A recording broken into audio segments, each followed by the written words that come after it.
Good evening. And thank you all for coming out this evening to the launch of the inaugural speaker series sponsored by the Center for Higher Education Enterprise, CHEE at The Ohio State University. I am Terrell Strayhorn, Professor of Higher Education and Director of the Center for Higher Education Enterprise, and thrilled that you all would come out tonight for this distinguished lecture. We have tonight with us several members of our campus leadership team, and so we want to certainly recognize them in the room. So first to our interim provost, Provost Bruce McFerrin. Please, a round of applause for Provost McFerrin.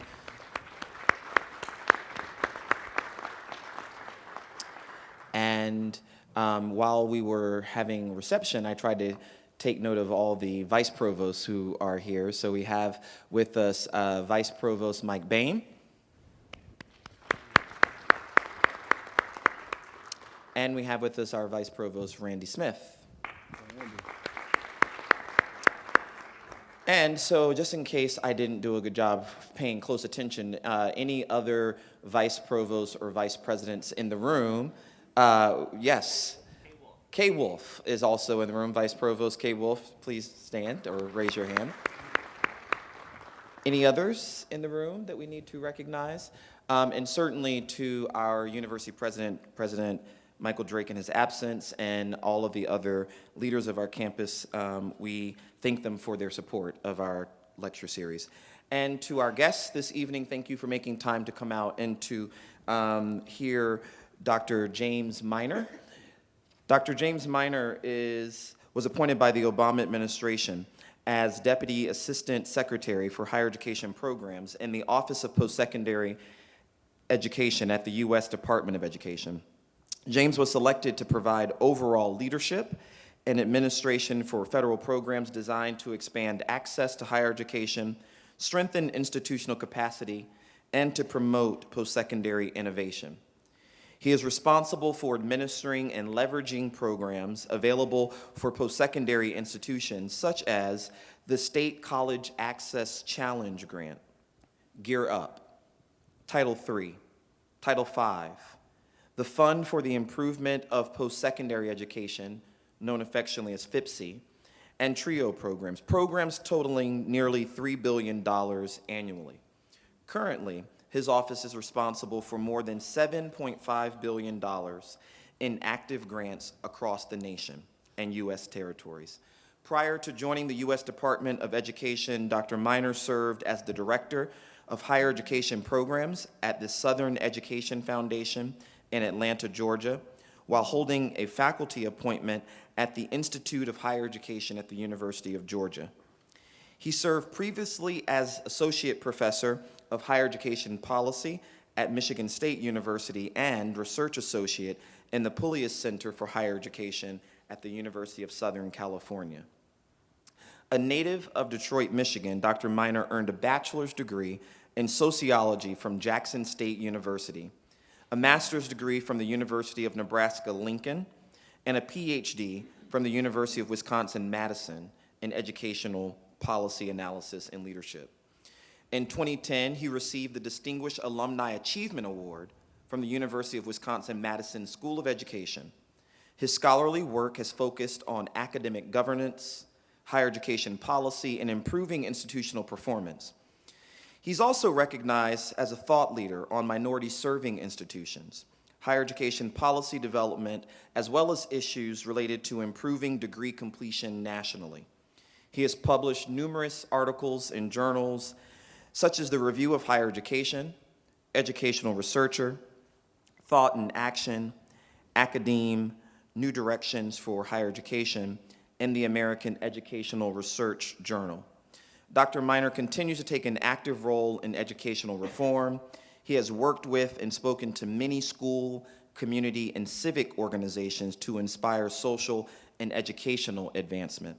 I first met James as a graduate student when I was coming through my own program, and he was a professor who was not only one whose work inspired my own thinking about higher education, but was a scholar, a mentor, someone who exemplified what I thought higher education leadership, higher education administration, higher education research should look like. So it's my great pleasure to use the CHEE inaugural speaker series to share with you my intellectual colleague and friend who's here, joined by his family. Please, a round of applause, Buckeye way, for Dr. James Minor.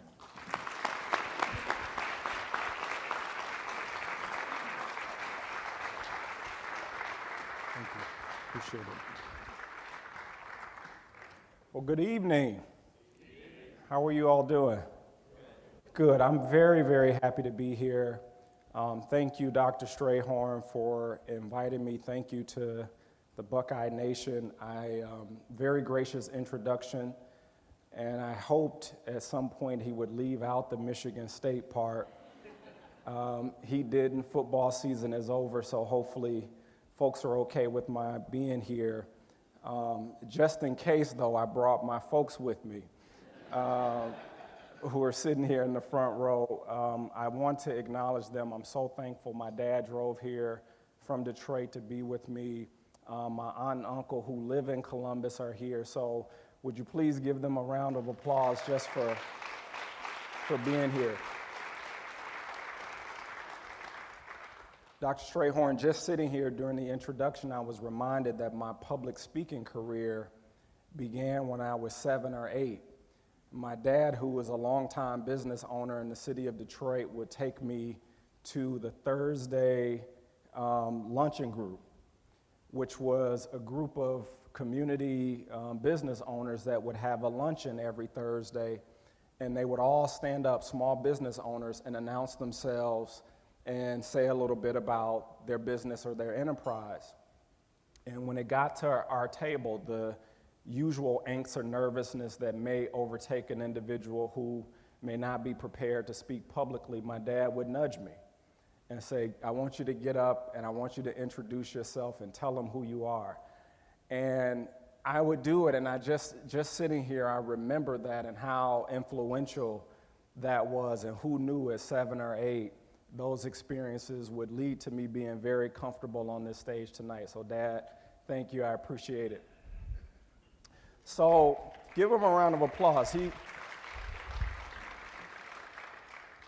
There's no mystery in the presentation tonight. I want to share with you just sort of an overview what I'm going to hope to accomplish. I really do, I mean this sincerely. By the end of the talk, I will be absolutely certain to leave time at the end of the presentation. I want to hear from you as much as I want to share information in terms of what's happening at the U.S. Department of Education and this administration. So what I'm going to do is to describe what I understand to be a national challenge. And I'm going to try to demonstrate that challenge, and then I'm going to show you or share with you some of what the administration is advancing to address these national challenges. And then I'm going to end with a series of questions about innovation. We're going to try to define it together and then really take up the issue of whether or not, all right, we are existing in a higher education enterprise that is truly advancing innovation. As was suggested on the front, my office, one of the first things I often have to do when I show up to places to speak is explain to people what the heck a Deputy Assistant Secretary is in the U.S. Department of Education. Some of what you heard in the introduction suggests that the federal government invests heavily in academic programs. The portfolio that I lead in the office I lead does have about $7.8 billion of active program work on the ground.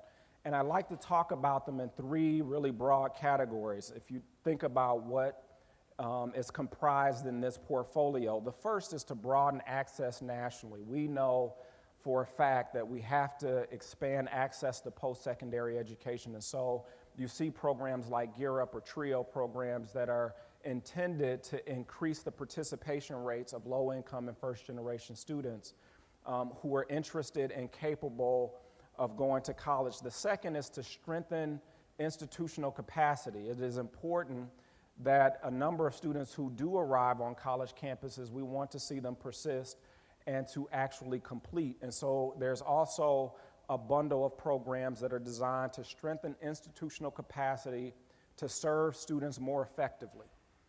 And the third is designed to support and spur innovation in the field. And I'm going to talk a little bit about that in just a few. Just a little bit of that money, about $5.5 million, close to $6 million if you include the Eiffel project, is allocated to The Ohio State University. A couple of the program directors, Margot is sitting here, who runs TIPSIT. There are 2 GAN programs here. The transition and post-secondary programs for students with intellectual disabilities. We're very proud of the work that you all are doing here, and certainly we'll take that good news back to Washington, D.C. I met some of the students this afternoon who were participating in the GAN program, which is graduate assistance in areas of national need, and the 2 Upward Bound directors I met. So along with their students who were absolutely wonderful. So it's so pleasing to arrive on campuses and to see the good work that goes forward on behalf of students. So Margot and the other project directors in the room, I just want to say thank you for the great work that you all are doing. Here's the problem. As recent as 1990, and depending on the audience, you have to remind people of 1990. You all remember 1990. As recent as 1990, the United States was #1 in the world in the proportion of U.S. adults, or the proportion of citizens who had at least a college degree or bachelor's degree. As recent as 1990, we were #1. Today, we're number 12, 13, or 14, depending on which report you look at. In terms of industrial nations and the proportion of their citizens who have a post-secondary degree. Think about that. As recent as 1990, we're #1. Today, we're somewhere around 14. So you think, well, how does that happen? What happened in the U.S.? But I think more importantly, the story is what happened in other industrial nations in terms of their investment and the push to have a better educated citizenry. So the idea is, the American way is not to be second in anything, right? But being number 14 has real economic implications. Right now, they're probably as recent as early as 2018, there are likely to be about 3 million jobs in this country that we can't fill because we don't have enough college graduates. Never in the history of this nation has higher education and degree attainment been so closely linked to the national economy, to local economies, to national security, and the civic and democratic future of our nation. You cannot think of a time or an era in the nation's history where higher education and degree attainment has been as important. So you think, well, what do we need to do, James, to be #1 once again? Right now, we're right at around 40% in terms of the number of individuals, the proportion of individuals between the ages of 25 and 64, what we commonly refer to as working age, individuals we expect to be in the workforce who have at least a 2-year degree. In order to, once again, be #1, that percentage has to go from 40 to 60% by 2020 or 2025. That is an additional 20 million new degree holders over and beyond what we're projected to produce over those years. So the big question is, well, how do we get there? All right? Nobody complains today about having more educated citizens. We all think that that's a good thing. But the big question is, how do we get there? Part of the challenge is that the 2 fastest growing groups of young people in the country today tend to be the least likely to graduate from high school, the least likely to enroll in college, and among the least likely to graduate from college. Let me repeat that. The 2 fastest growing groups of young people in the country today are among the least likely to graduate from high school, among the least likely to enroll in college, and among the least likely to graduate from college. Right now, today, for the first time in a very long time, the majority of school-aged children in public K-12 systems are students of color, and nearly half of them are poor. So you think about the likelihood for them to transition from high school to college with this kind of numerical problem. Herein lies a national challenge. So I want to encourage you all to think beyond The Ohio State University and engage me in helping me think about really big national problems that this university should be in the middle of trying to help resolve through CHEE and some of the other intellectuals here on campus. This is just a different representation of this problem. This top line here, or let's start with the bottom blue line, represents the trajectory or the path that we're on 2014, 2016, out to 2025. If we do nothing, we do what we've always done, we'll achieve probably a 9% gain, right? The top line are the markers that we've got to hit if we're going to reach 60%. That just shows you the gap that we've got to close between now and 2025. So we all know that not only access is a problem, but most people say, well, James, you can't talk about access without talking about college affordability. It is among the top reasons that deter students not only from attending college, but persisting once they're there. Some of the conversations that I have with college presidents, they say to me, you would not believe the number of students who show up to my campus every fall who are underprepared academically and they don't have enough money in their pocket to persist past the first semester. Unbelievable. I know that's not the reality here, right? But for an enormous, right, swath of the higher education community, this is the reality. So let's look at some cost data here. What you see by sector are sort of public, in-state 2-year, public 4-year, public 4-year, out-of-state, private, and for-profit. This is just sort of a list of published fees. This is tuition and fees, right? And here's what we might expect is the uptick for the actual cost of attendance, room and board, meal plans, et cetera. These sort of, I shouldn't say red, it's scarlet, right? Represent the numbers for this institution, both for in-state and out-of-state tuition. So you can see slightly higher than the national average, okay? Not a fancy chart, but I want you to pay really close attention to the categories, and I want you to pay really close attention to the next slide, which maps a slightly different statistic, and that is completion. You see the same category of institutions here, same tuition and fees, same total expense category, but in this last column you have graduation or completion rates. And it doesn't take you very long to notice an inverse. The most affordable sector of higher education is also the sector where students don't tend to complete, right? So think about the affordability. All of us understand community colleges to be fairly accessible, not just sort of academically in terms of the requirements. Most of them are open, and most of them are relatively inexpensive. But when you look at the national picture in terms of completion in the 2-year college, there's a problem. And even some could argue, right, that 62% nationally for public 4-year institutions, not bad. 73%, and I have to remind you, this is 150% time, which is sort of the federal calculation, which means it's a 6-year graduation rate for a 4-year degree. It's a 3-year graduation rate in the 2-year sector, right? So this is the graduation rate for 3 years in the 2-year sector, 6 years in the 4-year sector. And wouldn't you figure that the most expensive sector of higher education is where we have the highest completion rates? A national problem. This is national data. It's a national picture of the issues that we're trying to solve.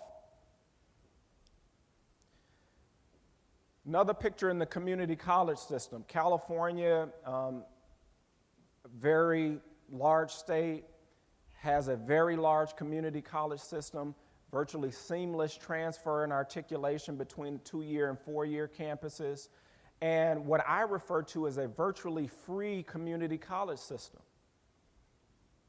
Right? There are tuition waivers for students who qualify for Pell that make it essentially free. Okay? But look at the completion rates. 2.3 million students in the California community college system. And again, this is 3 years. 70% of students in this system, in the 2.3 million students, do not complete a credential or transfer after 6 years.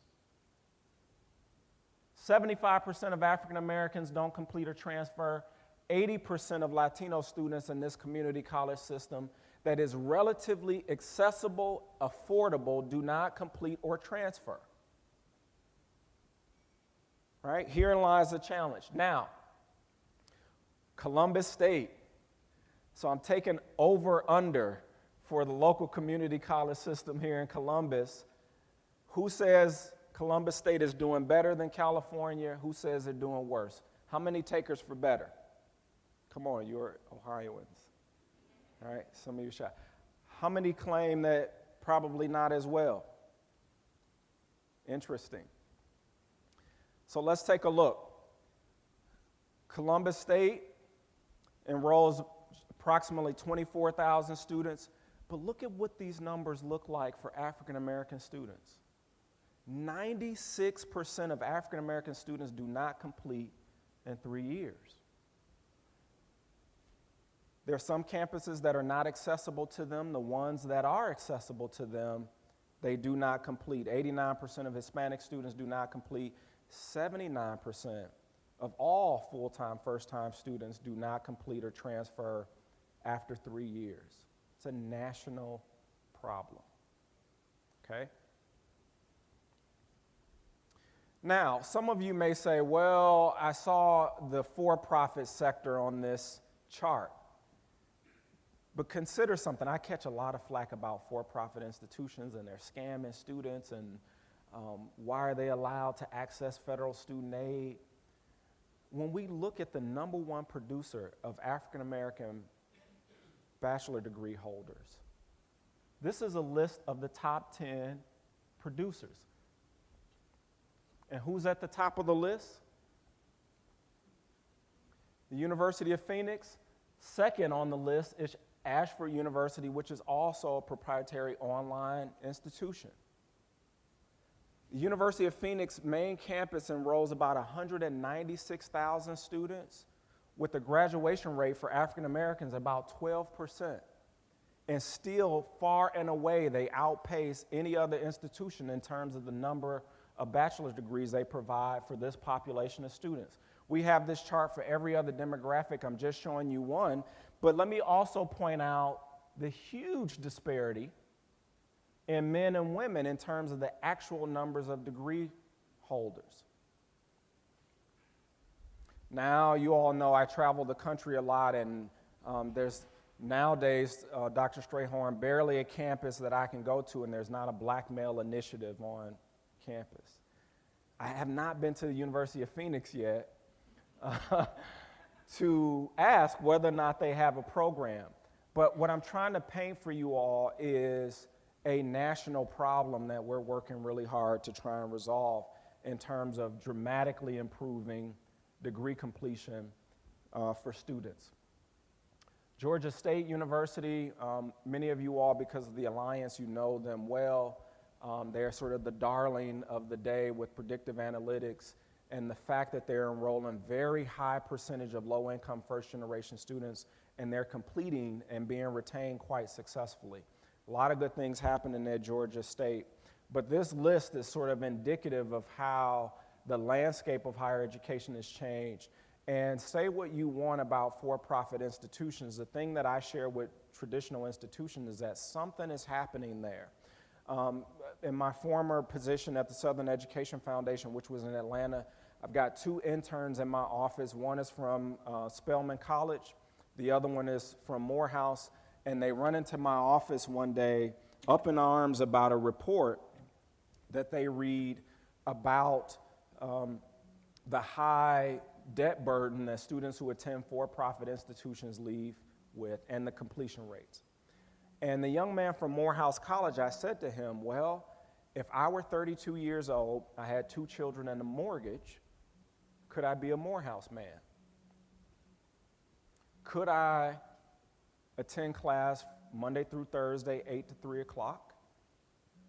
Could I pack up and move back into the dormitory because, right, the campus is not accessible to me otherwise?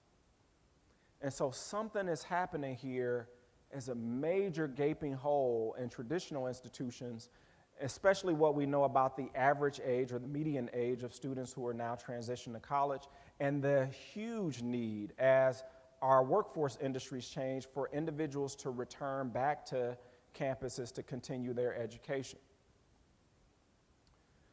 So let me just share with you a couple of things that are happening in the administration. I won't try to cover every detail because there's a lot here, but they're just sort of 4 or 5 main sort of areas that I want to highlight. The first is strengthening community colleges.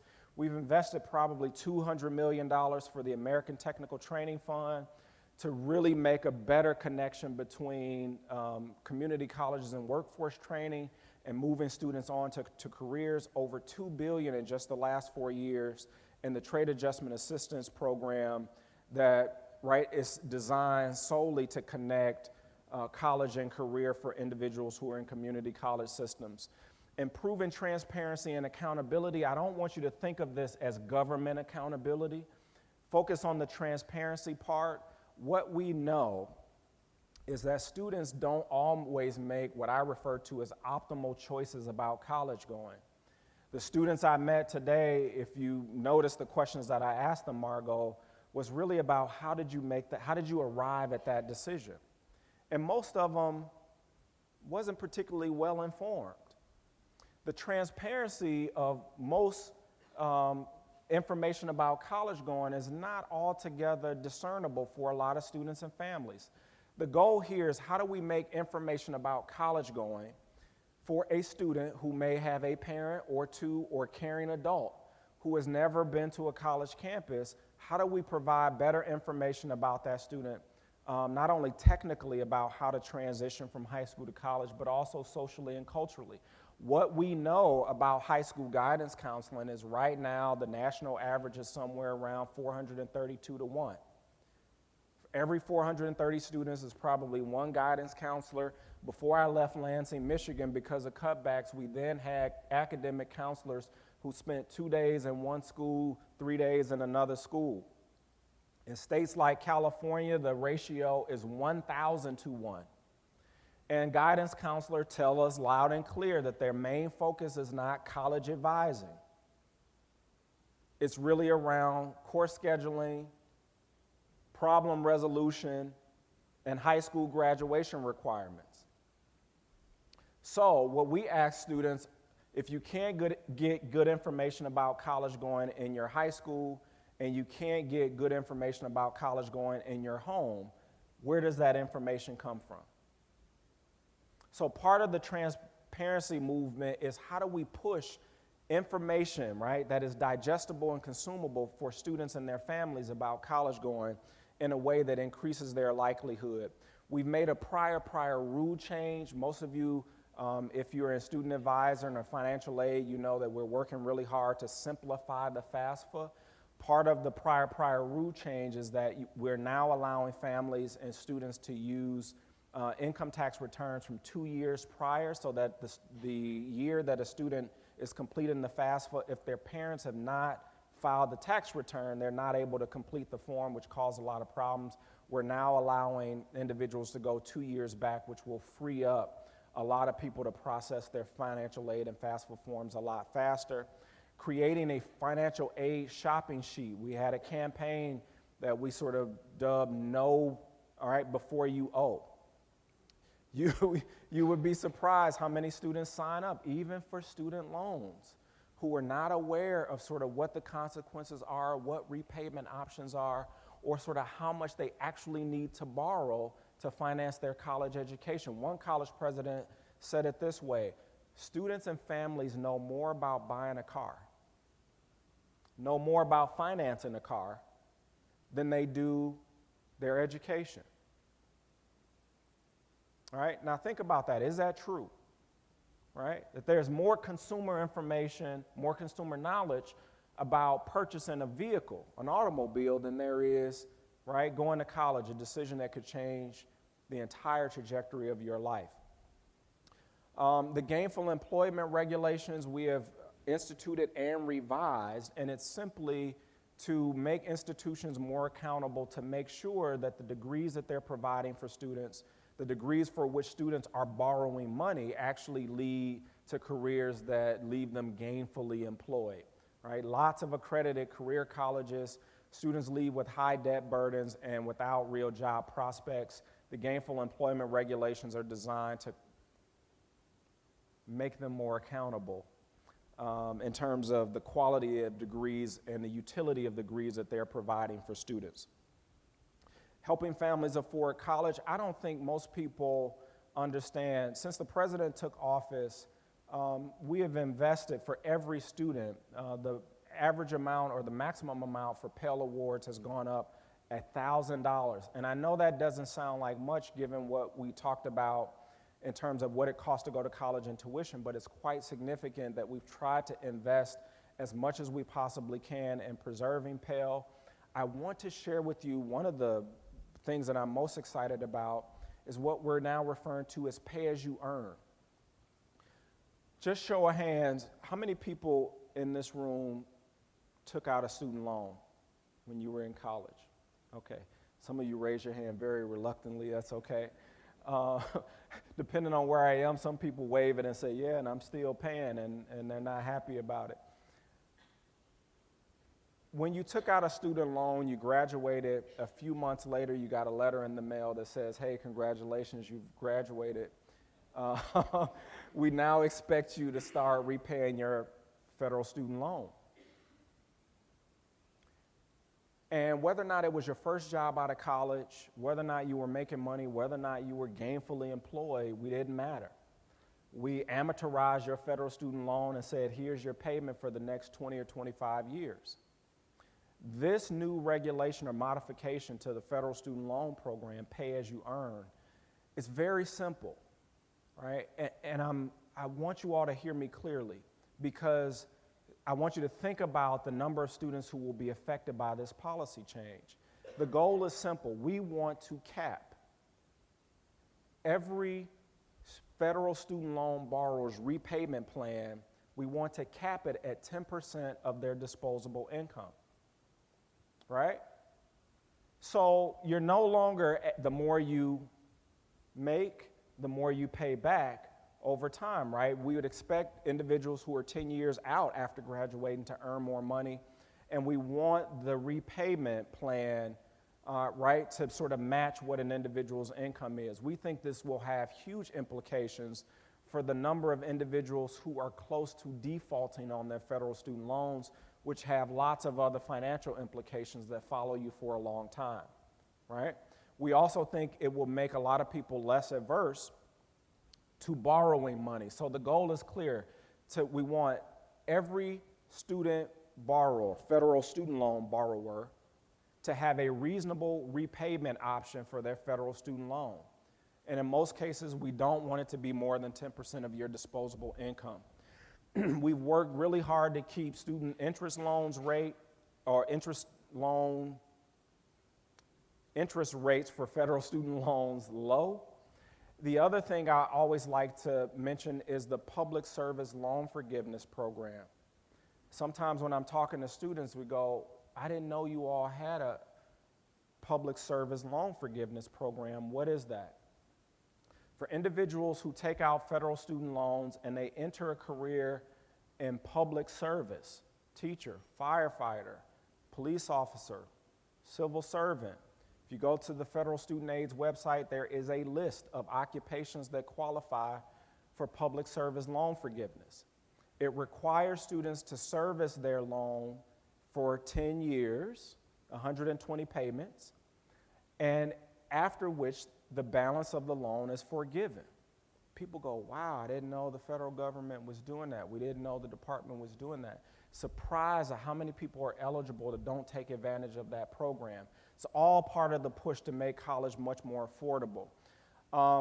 Just recently, last week, you'll see that we announced a proposal that will go to Congress to bring back what we commonly refer to as year-round Pell or summer Pell, right? Which it will cost an additional $2 billion, but what this allows students to do is to qualify for an extra semester of Pell during the academic year in which they're qualified, which means fall, spring, and the summer would allow students to take 12 up to 15 additional credit hours using their federal Pell Grant, right? We think this will speed up the time to completion for a lot of students. The other thing that is being proposed is an on-track bonus for students who are enrolled in at least 15 credit hours will receive a $300 Pell bonus, right? We know that students who take full course loads and take up to 15 credit hours are much more likely to complete a 2-year degree in 2 years, much more likely to complete a 4-year degree in 4 years. The other thing that I should mention to you is the reforms in student aid to promote affordability and value. I will talk about that a little bit. First in the World, which is a grant program, we invested $75 million in 2014 in innovation in higher education. We invested $60 million in 2015. President proposed $200 million for 2016, and it was ultimately not funded. But I keep the program here because it is the flagship program designed to invest in innovation in higher education. Most of you have heard America's College Promise. I'm going to cover that in just a second, but it is a bold new idea to make the first 2 years of college as free and as universal as high school is today. Think about that as a game changer. Think about the first 2 years of college being as free and as universal as high school is today.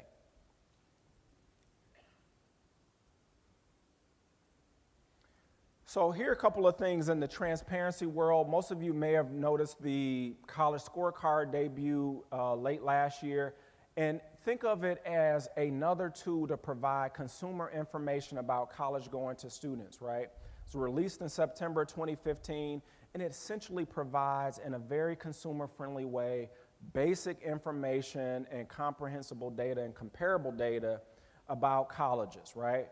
The number of students enrolled, the graduation rates, basic data for students and families who are looking up colleges. It allows you to compare and gives you basic information about colleges students may be interested in. One of the other things that I'm really excited about is something that we're now referring to as experimental sites. Think about, I have to be careful, most people don't like to think about a government experiment. It really gives people bad connotation. But let me tell you what this is. Last year, the department went to Congress and asked for a waiver to suspend some of the statutory and regulatory requirements for Title IV, which is where federal student aid lives. And what we wanted to do was to create waivers that we can invite groups of institutions to experiment with alternative uses of federal student aid. Think about this. One is competency-based education. If you read the Title IV regulations, I don't recommend it, but there is a section there that says something about direct instruction. In order to receive credit or to apply federal student aid, you must receive direct instruction. Competency-based education is very simple, right? Can we move to a model that would allow a student to apply federal student aid to earn credit in a subject for which they can demonstrate competency?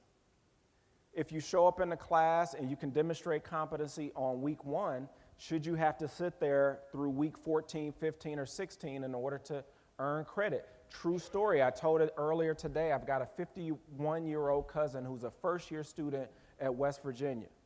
Scared out of his mind, he said to me, you know, I didn't know what a syllabus was. First week. Second week, he calls me and says, my first assignment is due. I've got a speech communications and a public speaking class, and the instructor is only a couple of years older than the students, graduate assistant, he tells me. My cousin, who's 51, has produced 2 or 3 CDs. He's traveled the world, former military, and he's 51 sitting in the class. And he says, the first assignment is a public, right, speaking. We've got to stand up and give a 5-minute speech about ourselves. And he said the instructor stood up and gave us an example of what the speech should sound like. And he said there were so many ums and pauses and buts and that it was unbelievable. In other words, this is a guy who has performed on stages for years and arguably is a better performer and public speaker than the person teaching the class. Is there a way for him to earn credit in this course by simply demonstrating competency or mastery of the course content and move on? In this instance, you could actually pick up 3, 6, maybe as many as 9 credits, especially in those general education courses, without having to sit 16 weeks in each one of those classes. He's 51, he's got a full-time job, 3 children. Okay?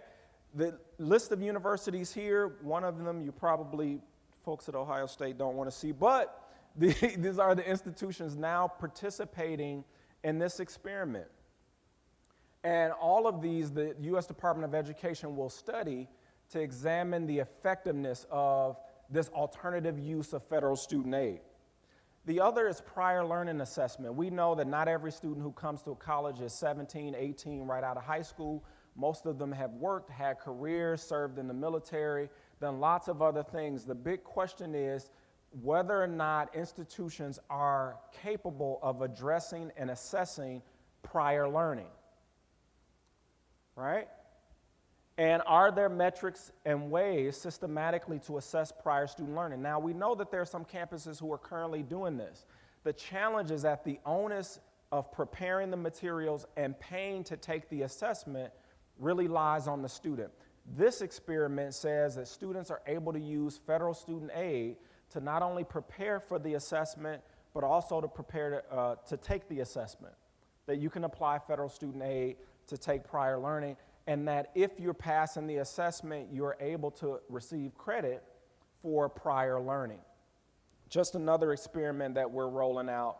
The second is Second Chance Pell. Really interesting. In the early 90s, correctional education, as we refer to it, was permissible. At some point that went away. Congress decided that they didn't want to provide federal student aid for individuals who were incarcerated. We've received a waiver to experiment with correctional education. Right now, 1.5 million individuals are incarcerated in the U.S. The overwhelming majority of them, 60%, are men and women of color, 43% less likely to return to prison, right, after 3 years if you've got some form of education.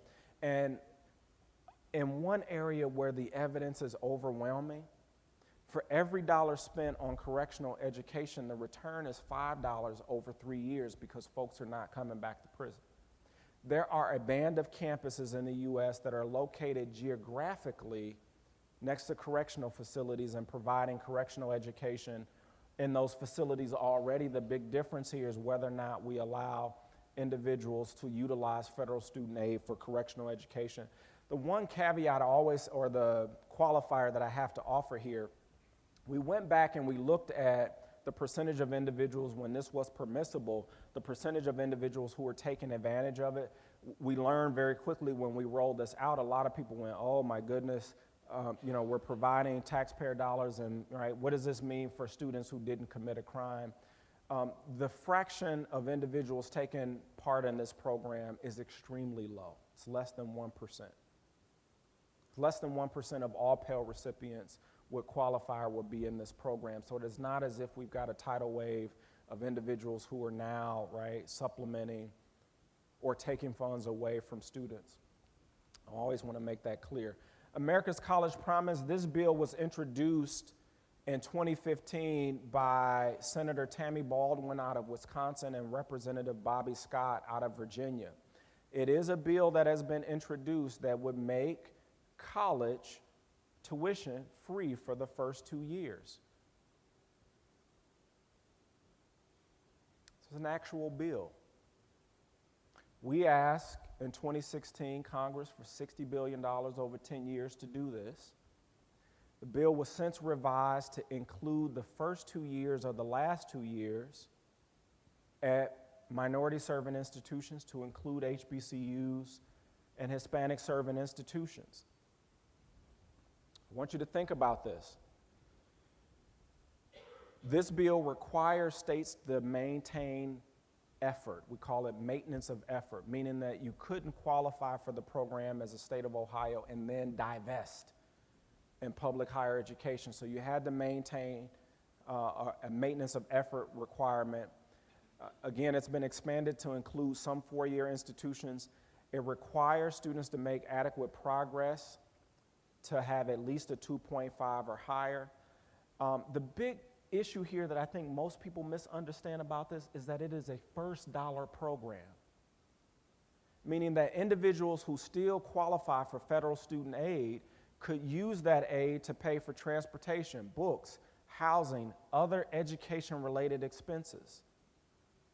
There are some free tuition programs that are what we refer to as last dollar programs, which means exhaust your federal student aid and we'll pay for the rest.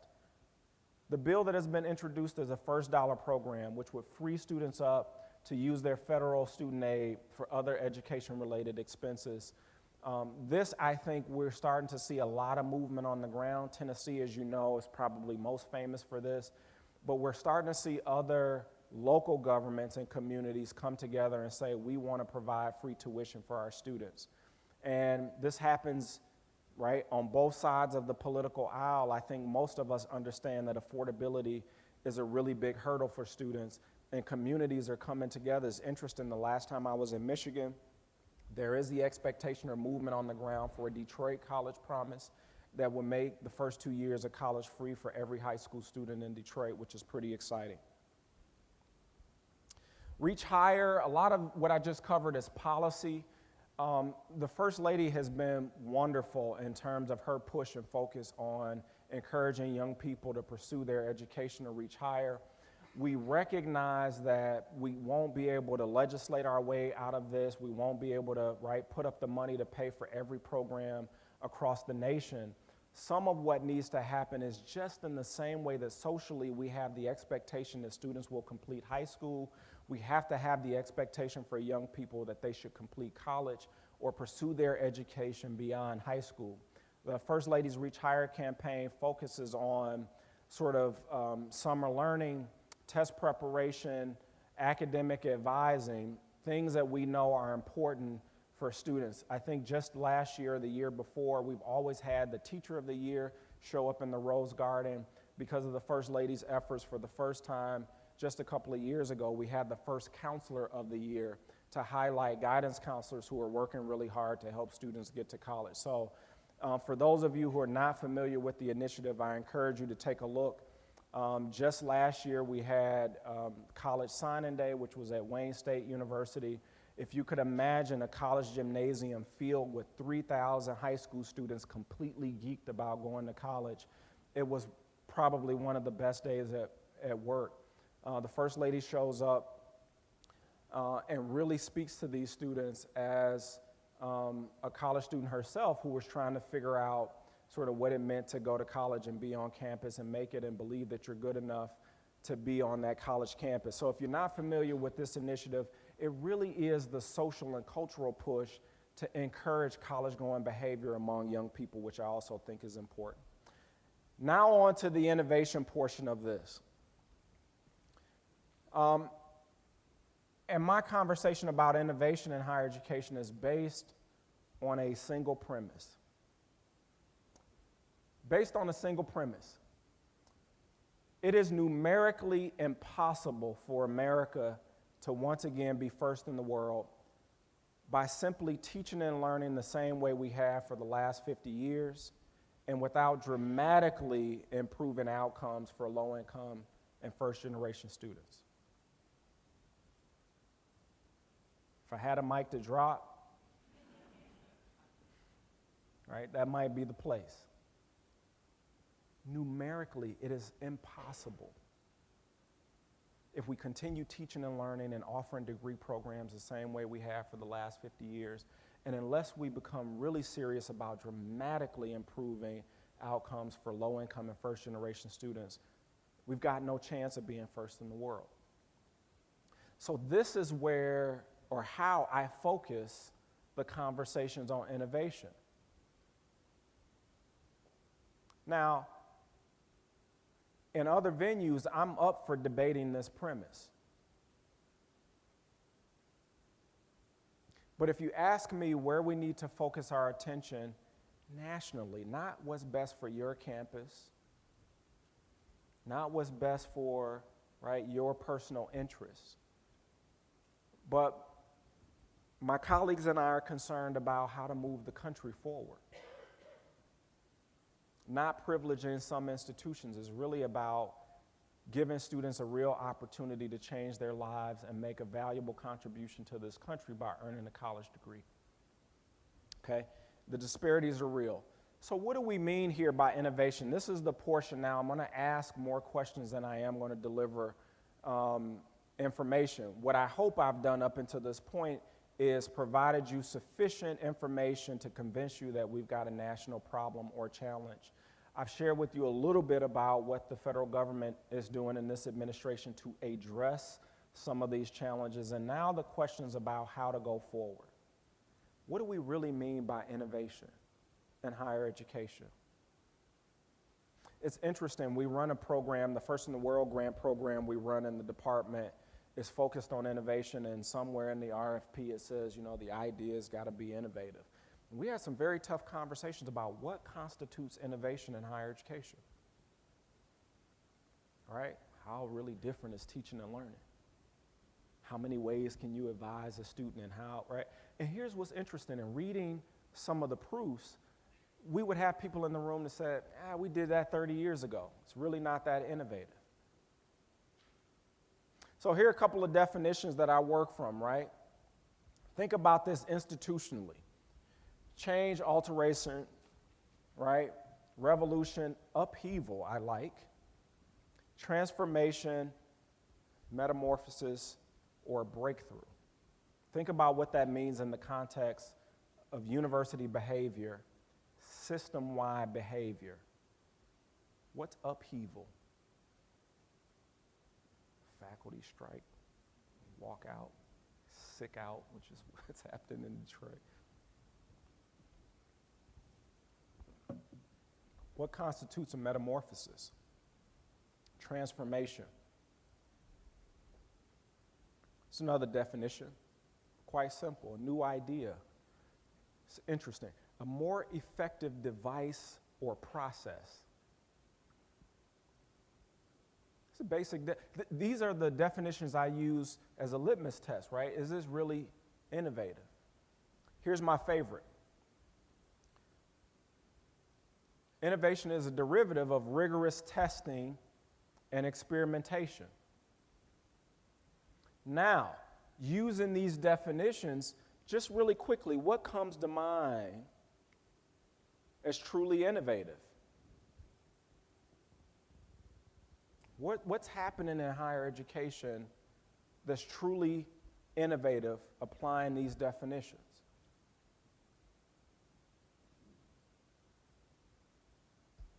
Who's got an answer? Now, am I suggesting that there's no innovation in the field? No. But applying these definitions really forces you to think, is this really innovation? All right, no takers, no worries. Let's move on. So now I'm going to ask some questions, and hopefully by the end of my asking, we'll have some time for Q&A, but to take up some of these issues. Now, I don't show up, I just want to be clear with all the answers. So I rely on a room full of smart people like you to help me think about, to help us think about how to resolve some of the challenges that we're facing. If innovation is a derivative right, of research, evidence, and experimentation, how strong or credible is institutional research, or what we call institutional research? I made an argument earlier today that I'm hard-pressed to find any other industry that has been in business for as long as we have, but knows so little about its product. I'm hard-pressed to think of another industry that has been in business for as long as we have, but knows so little about the product and services we provide for students. And I'll tell you, maybe not here, but lots of places, what people describe to me as institutional research. I was on a campus and individuals saying, well, James, we've got this big problem and students not completing in this course. I ask a very simple question: can you give me the grade distribution of individuals in this course by sector? How many sections of this course are you teaching, and can you give me a grade distribution? Maybe some sections are really good, maybe some are not so good. The answer was no. Had a conversation earlier today with lots of project directors, right? $7.8 billion on the ground, but if you ask me how much we're learning or how rigorous the assessment and evaluation is of those programs, we could go further. Think about the ability to leverage that kind of money. You ask me, well, what are we learning for that kind of investment? For as long as we've been in business here, how much do we really know? Where's the collection of evidence about mentoring, academic advising, teaching and learning, student life? Right? We like what I call actionable intelligence. So a couple of doctoral students came up during the reception, and not just here, but in lots of places, they're really eager to tell me about their dissertation. All right, and as a former faculty member and former advisor of doctoral students, it's like, okay, I know this conversation. One young lady, where are you, Tiffany? Oh, hi. Tiffany Polite is her name. I always remember first and last names. Before she could even finish the first sentence, I said, are you a doctoral student? She said, yes, I am. But one of the things I talk to them about is utility and actionable intelligence. Can I use this? Or are we so idiosyncratic and the idea of relevance means that it's important to me as a faculty member or a scholar, or is it important to a really big problem that we're trying to solve? I tell doctoral students all the time that it's not relevant if you're the only person that cares about it. That's a pretty harsh response. But if you're the only person that cares about this, how relevant is it, or what kind of utility does it have to address really big problems? All right? How good is the actionable intelligence? Meaning that we can make decisions and resource investments based on intelligence or information we have. How many people would say we're making decisions without good intelligence? Okay, nobody wants to raise their hand on that one. Okay, the Vice Provost Rowe has raised their hand, so I don't need anybody else to raise their hand. What factors or issues impede our ability to more effectively leverage what we refer to as social science to advance college completion? What gets in the way? What gets in the way? What role should faculty play in augmenting the delivery and assessment of student learning? Conversation that's happening across the country. What do we know about college choice and the reality of modern college life? The story I like to tell for undergraduates, I was home in Michigan, and a member of my family recently graduated from high school. She had enrolled in the local community college, and the occasion on which I happened to be home, she was going to class that evening. And I said, oh my goodness, this is great. You're in the community college, you're going to class tonight, can I go with you? She said, what? What do you mean you want to go? I said, I just want to go and check it out. Do you mind if I go with you? I'm excited. I want to see what you all are doing. All right? She says, all right. I said, well, where's the syllabus? Let me see what you all are doing tonight. I want to check it out. And so in the syllabus was some reading. I said, well, did you do the reading for the course? She pulls out an iPad mini, and she starts to swipe, pinch, and zoom because she had taken a picture of her neighbor's textbook to do her reading. Blew me away, right? This is how she was doing her reading for the course. She's taking pictures of her neighbor's textbook on her iPad, and she's pinching and zooming to read the text for the class. Wrote an article recently in NASPA's Exchange magazine about college administrators and even student affairs professionals literally being 20 or 30 years removed from the contemporary experience of college life. College students experience campuses very differently than we did as college students. Finally, where is innovation likely to come from?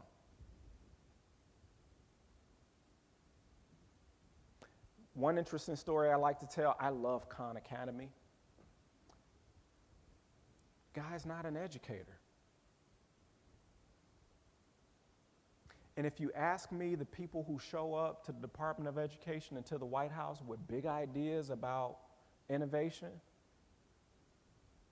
they're not typically educators. Fascinating to me, right? Somebody who, right, took a fairly traditional academic route as an assistant professor, and the folks who show up are not educators. I told the story earlier today of this band of innovators who believe that they could provide credentials for students that have value in the workplace for less than $40,000 or what it would cost to go to a state flagship institution, and in 14 to 16 months. The move is, why do you need to spend 4 years on a college campus and rack up a lot of debt? We can train you in 14, 16 months to give you a credential that has a lot of value in these industries. And they're saying, forget accreditation, we don't need it. We've got a product that translates into value. Most of us don't think of the federal government as being particularly innovative. Where is this likely to come from? Who are we looking to for the next big idea?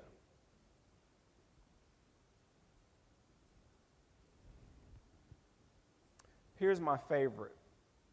Most of us believe that institutional reform is among the biggest challenges to any innovation in higher education.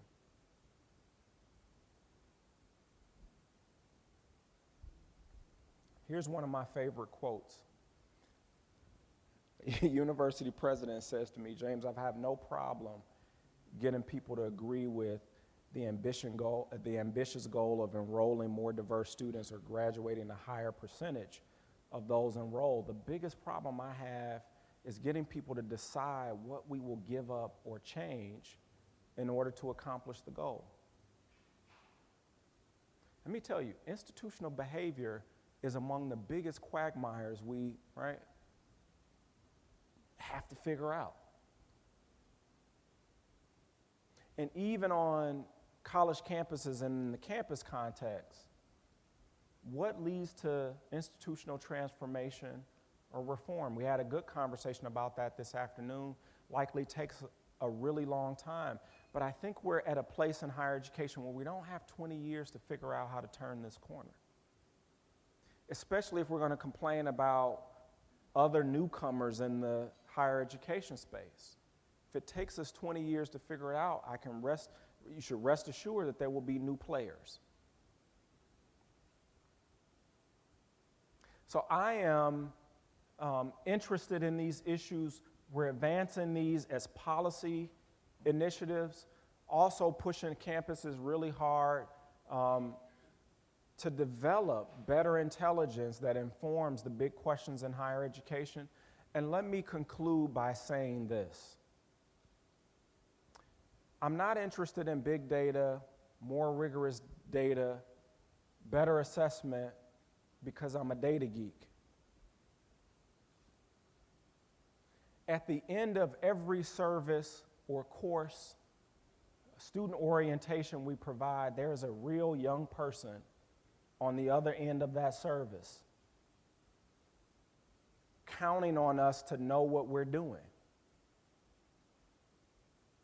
And in too many cases, students show up with not enough money, but with their hopes and dreams every fall semester on thousands of campuses across the country, expecting that the individuals on that campus and that community will serve them with the very best intelligence that they have. And whether or not we get it right matters for real people, real students, real families. And dare I say, all right, I get notes all the time from former students who say, Dr. Minor, thank you very much. I met you at Ohio State 10 years ago, and we had a conversation at the reception, and look at me now. And I go, that's great. But what I remind people is that we don't get notes from students who drop out. They don't write back and say, I dropped out because of you. You didn't do your job. You didn't know what you were doing. The program was ineffective. They don't walk into our student service areas with a t-shirt saying, depending on how well you do your job today may make the difference of whether or not I decide to drop out. And I am saying, over and beyond the intellectual questions, we have a moral and civic responsibility to have answers to these questions, to have some assurance that the programs, the academic and degree programs that we provide students are as good as they possibly can. So it's not about big data, it's really about real students. One of the best parts of this, Margot, is that when I meet real students who are saying, but for this program, I wouldn't be enrolled in college. So I want you to think about this, and I want you to consider this outside of the context of The Ohio State University, but think about the multiplying effect of all of the community colleges across the country, all of the regional publics, the small privates that are enrolling students who are counting on administrators and faculty to get it right. And when you look at the national completion rates, there's no question about it that there's a lot of room for improvement. Thank you for having me.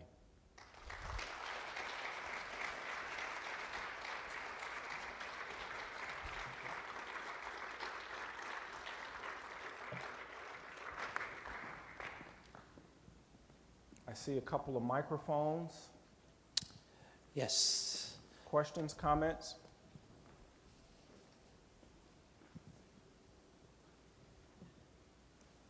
If you have a question, we will give you the mic and you can ask it. Oh, and earlier today in a conversation with the Vice Provost, we had a great opportunity to talk about, Dr. Minor tackled the whole issue of incentivizing faculty buy-in. And so in that spirit, we have t-shirts for those of you who ask questions. So want to incentivize some participation here. You get a CHEE t-shirt. Who will ask the, see, it works, it works. And if it's not the right size, we can swap it out for you later. Thank you. Thank you. Mm-hmm. Hi, my name is Adan. Yes. Sorry, I was taking notes and reading the question I had. So what kind of degrees would you hope people would be attaining? So you talked about increasing the percentage of folks with post-secondary degrees. What kinds of degrees would you hope those would be? And given some of the percentages that you showed, would you hope that they were from private four-year institutions? So the short answer to that is no. I wouldn't hope that a greater percentage of them necessarily be from private four-year institutions. We want every sector of post-secondary education to graduate a higher percentage of their students without compromising quality. So to answer the first part of your question, I think we want students to make good choices about what degree aspirations are good for them. So we have always careful to amend the language to say a post-secondary degree or credential, recognizing that not every student will attend a four-year institution and earn a bachelor's degree. Some don't attend community college necessarily for the associates. Some community colleges have very good technical and training and certificate programs that lead to high-paying, in-demand jobs. So I think what we want students to aspire to is pursuing their education beyond high school. For some, it may be a certificate. For some, that may be an associate's degree. For some, that may be a bachelor's degree. So I would say all of the above. Yes, sir. Question from Margot. Thank you, Dr. Viner. Our colleagues in secondary education have been challenged by the U.S. Department of Ed to assure that all students are college and career ready. In the TIPSID program that we run here at Ohio State, for a population who typically has employment of under 40%, we've been able to increase their employment to 83%. So how would you advise colleges to help their stakeholder, their consumers of their education, to improve their programs so that they are career ready at the end of their college degree and know that the money they're putting out for that college degree is going to come back to them in significant ways after they complete that degree? Sure. This is a very big challenge, and I think in the last decade we've seen a lot of colleges and universities recalibrate their academic degree offerings to achieve better alignment between sort of the careers of the future. Most of you all remember 5, maybe as many as 10 years ago, we were talking about green everything, right? Green economy, green jobs, green everything. And I think you saw a lot of people sort of move to better align their academic programs with emerging career fields and where the workforce demands were. We also see the same in cybersecurity and in data security, which are sort of big issues for the country. And it's interesting, when I talk to campus leaders about what they're doing with their curriculum and their degree offering, what we see is an uptick in new majors and different modalities in offering degrees, and most of them struggling with the elimination of academic degree programs with low enrollment and with marginal relevance. And usually, it's interesting, they're typically not tough decisions. The enrollment is usually a big indicator of, right, sort of where the jobs are and how students identify and choose majors. So usually the toughest, there's never an easy decision on a college campus to discontinue an academic program, but the numbers usually reflect the need to move in that direction. So I think campuses are aware of it. Most of them still want a strong liberal arts core. But when you think about sort of new majors, they are much more aligned to the jobs of the future as we've defined them. But also being very clear about how transparent, we refer to it now as pathways, right? That not only do we want students to have a pathway from day one to earning a degree or a credential, but also beyond, for them to be very well informed about what the career opportunities are if they decide to choose that major.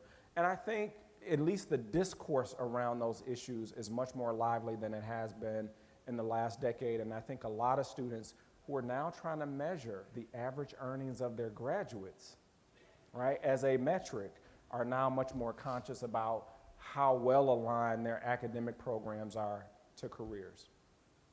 We have a question from Tim Gerber.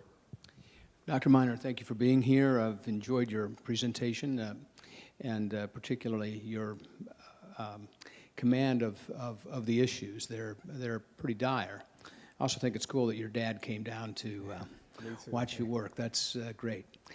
I'd like to have you talk for a few minutes about state support of education, especially considering the relationship between the attainment of higher education degrees and the ability for those people to become employed and therefore throw off considerably higher levels of income tax thereby supporting the state. One would think on that basis that the state would want to give free education to everybody. But we've seen in Ohio our levels of state support decrease on a fairly regular basis. Do you know of any best practices for convincing legislatures that they ought to be giving more rather than less? So let me just set this up for some in the room who may be less familiar about state appropriations for higher education. I've seen two scenarios. One, being from the state of Michigan and a downturn in the economy, if a state generates less revenue, right, from business, income tax, right, property tax, there's generally less money to allocate.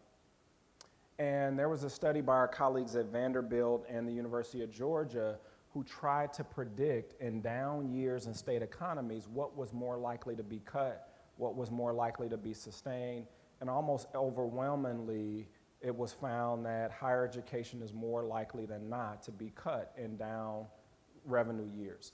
Now, the reason is that most think that higher education institutions have other levers to pull. You just increase tuition, right? Problem solved, which has happened in a lot of places. There are also instances where there are competing demands.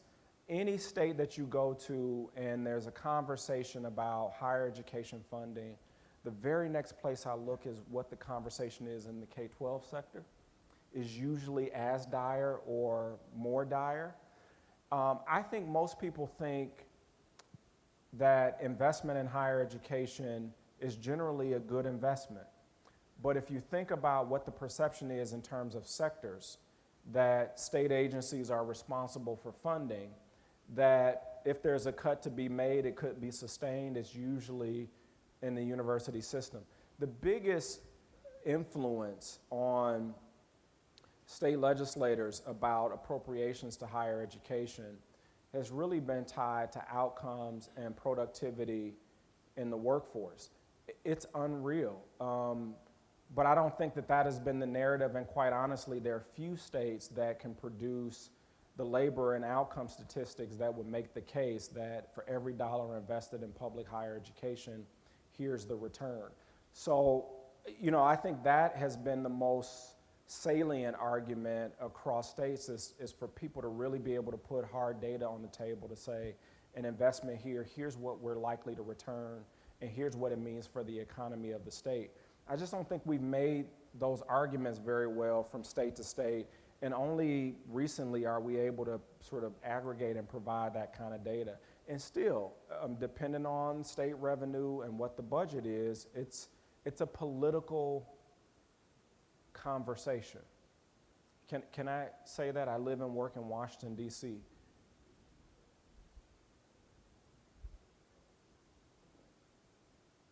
The distribution of resources and revenue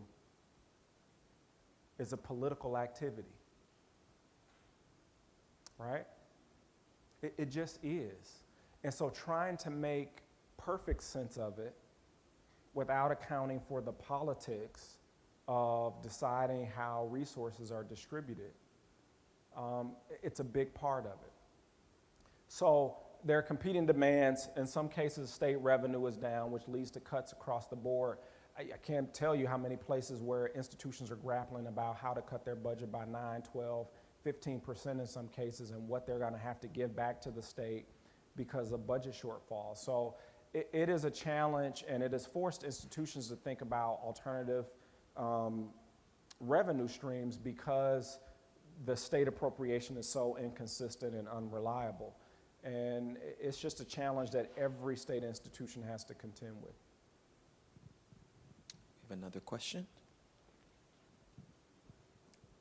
Hi, this is really loud. My name is Charity Jackson. I'm a little bit more nervous, I like to admit, but I have a question. In this state, in an age where college rankings competitiveness is very prevalent in our community, that's very important, and we're looking at competitiveness in the rankings. We're looking at ACT scores, research, faculty. How are we incentivizing providing opportunities for students who might not fit that profile when we talk about first generation students and underrepresented students who have historically trend did not help those rankings, and especially when you think of people who left out the conversation, they historically have not helped those ratings. So how are we incentivizing institutions to include them in the conversation as well? So this is a issue that many campuses struggle with, right? The ambition to be more selective, to have an aggressively better student profile for their incoming class as measured by standardized tests and grades and class rank, right? And we know what the disparities are in the K-12 system in terms of low income or first generation students or students of color and how they fare on standardized tests, okay? So that's on the one hand, and on the other hand, campuses are dealing with the composition of their student body, right? Both in economically, academically, and culturally and racially. And so if the question is how to do it, I don't think that is a mystery. The big question is how many campuses that are in that position have the interest and the will to ensure a diverse incoming class of students. And it's not the case where there are very selective institutions who could go further into their pool of applicants to diversify and still have students who meet the qualifications to be admitted from the university. My understanding, quite honestly, it is a matter of interest and will. All right? It's not a matter of know-how. Now, what I think are the most interesting places to watch and pay attention to are regional public institutions that are very diverse culturally and racially, who don't educate students with the academic profile of flagship institutions, but they graduate them at a rate that is as high, if not higher. Those are the places where a lot of people are paying attention because the institutions are accessible to lots of different students. I think, sort of the metric is to figure out for a particular campus, is there a profile of student who may not be in the top 10% of students who are admitted to the university, but we don't have a lot of questions about whether or not the student could be successful here. And I think, somebody asked me a question about enrollment management. I don't think that's rocket science. I think that's a matter of commitment and guts to do it on behalf of the university to say, we're gonna have a diverse student body. It's a sensitive subject for a lot of campuses and a lot of campus leaders, but there's not been one instance in which I think the problem is technically difficult. It is a matter of will and interest of students.